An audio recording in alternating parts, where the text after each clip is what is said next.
It was a lazy Saturday afternoon, the kind where you sink into the couch with a bowl of popcorn and a movie marathon lined up. I was halfway through my second film when a low rumble shook me out of my Daisy diesel engine, loud and unmistakable, followed by the high-pitched whine of a hydraulic lift. I figured it was just neighborhood maintenance, maybe a utility truck. But then came a screech, like metal claws dragging something heavy across concrete. My stomach dropped. I bolted to the window, and what I saw made my heart skip a beat. A tow truck, amber lights flashing, hoisting my car me perfectly parked, paid off sit-in right out of my own driveway. Not the street, not a public lot, but my driveway. I fumbled with the deadbolt, shouting, "Hey, what the hell are you doing?" as I stumbled outside in my socks, while VYing my arms like a lunatic. The tow truck driver, a stocky guy with a clipboard, didn't even flinch.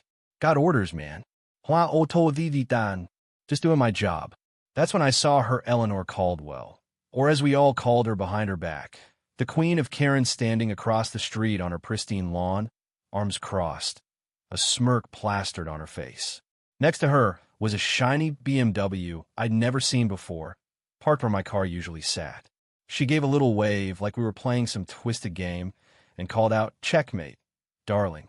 "There's been a misunderstanding," she said, her voice dripping with fake sweetness. "My guest needed a spot. In your driveway VY OLAT's code 17-something about non-compliant concrete shading. The HOA board approved a temporary variance for community needs." She gestured to her guest, a nervous-looking woman who clearly wanted no part of this. I stood there, socks soaking in the morning dew, watching my car vanish down the street. This wasn't a mix-up. This was war. Lee VYing in Willow Creek was like signing a deal with the VYL. The neighborhood was picture-perfect. Manicured lawns, spotless sidewalks, property values that made realtors drool. But the price? An HOA run by Eleanor, the most ruthless control freak I'd ever met. I'd moved in a year ago, a 30-something who'd scraped together every dime for my first home. The HOA fees were brutal, but I thought, fine, it's worth it for a nice place. I didn't account for Eleanor's vendetta against anyone who didn't bow to her suburban empire. It started small. I noticed that my mailbox was an unapproved charcoal instead of regulation ebony. A warning for putting my trash cans out 3 hours early. A complaint that my morning smoothie blender was disturbing the peace. I complied, kept my head down, hoping she'd move on. But Eleanor saw my compliance as weakness. Things got uglier when I painted my front door. I'd followed every rule, picked a color from the approved list, but there she was the next day, tape measure in hand, claiming it was cobalt dusk instead of navy mist, slapping me with a due law 150 fine. But towing my car? That was her crossing a line I didn't know existed. I stormed back inside, grabbed my phone, and started making calls. The towing company said they had proper authorization and demanded due law 350 to get my car back. The HOA office went straight to voicemail classic Saturday dodge. The police? They called it a CIVYL matter and wish me luck. All weekend, I simmered, paying to retrieve my car, swallowing Eleanor's smug glances as her guest's BMW sat in my driveway like a trophy. By Monday, I was done playing nice. This wasn't about a car anymore. This was about taking down a bully. I called in sick, ordered Cloud SA VYing security cameras, and drove to the county records office to pull every scrap of Willow Creek HOA paperwork bylaws, amendments, meeting minutes, you name it. The clerk gave me a look that said, "You're not the first," and muttered, "That woman's a nightmare." Next, I emailed every HOA board member, asking about this so-called variance. Most ghosted me, but one guy, Mike from 2 streets over, called back, sounding uneasy. "I don't remember voting on that," he said. "Eleanor sometimes makes decisions and tells us later." Bingo. Mike sent me the variance form, and it was a goldmine.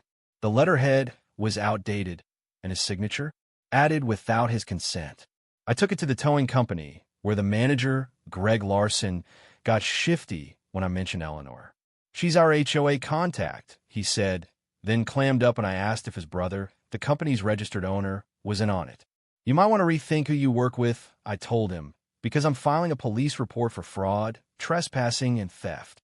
By Wednesday, my cameras were up, the police report was filed, and I'd compiled the dossier on Eleanor's reign of terror. Fake violations, selective fines, forged documents. I made copies for every neighbor and sent it to a local news station running a series on HOA scandals. The story hit Thursday night. HOA president accused of fraud and forgery with a reporter standing in front of my house, detailing how Eleanor allegedly faked approvals and colluded with a shady towing company for her friend's parking spot. The police, who'd brushed me off before, were suddenly all ears. Friday, I watched through my camera feed as cops showed up at Eleanor's house. She was in her gardening gloves, gesturing wildly, pointing at my place like I was the VY lane. That afternoon, a cease and desist letter arrived, accusing me of slander and threatening a lawsuit. But Eleanor didn't realize how much she'd pissed off the neighborhood. Neighbors I barely knew started knocking, sharing their own horror stories. Fines for unapproved flower beds, denied home projects because they weren't in Eleanor's clique, even a secret garden gnome she hid during inspections. The kicker came from Sarah Nguyen, the former HOA treasurer, who'd kept records of shady payments to Larson's towing company way above market rates. It wasn't just my car. Eleanor had been running a mini racket, skimming HOA funds through her towing buddies. 2 weeks later, the county prosecutor charged her with fraud, falsifying documents, and conspiracy. The day they arrested her, I was working from home when police cars rolled up. Through my window, I saw Eleanor, still in her gardening gear, cuffed on her perfect lawn, the same spot where she'd smirked as my car was towed. The trial was a spectacle. The courtroom overflowed with Willow Creek residents, watching the prosecution bury her with EVY denke.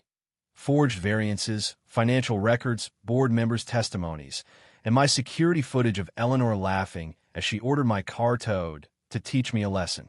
When the guilty verdict dropped, Eleanor sat frozen. The judge threw the book at her. 18 months in jail, a $12,000 fine, and restitution to every neighbor she'd scammed. As she was led away, her eyes locked on mine, burning with shock and rage. She'd never dreamed her power trip would land her in handcuffs. Karma, as they say, doesn't mess around. So what do you think?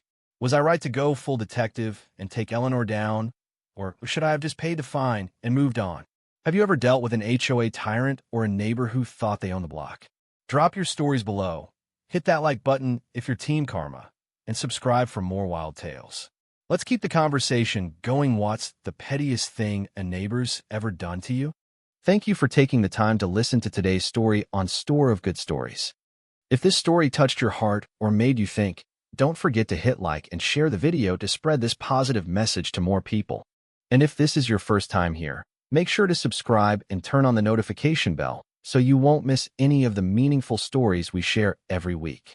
Your support is the biggest motivation for Store of Good Stories to keep bringing heartfelt and valuable stories to you. See you in the next video.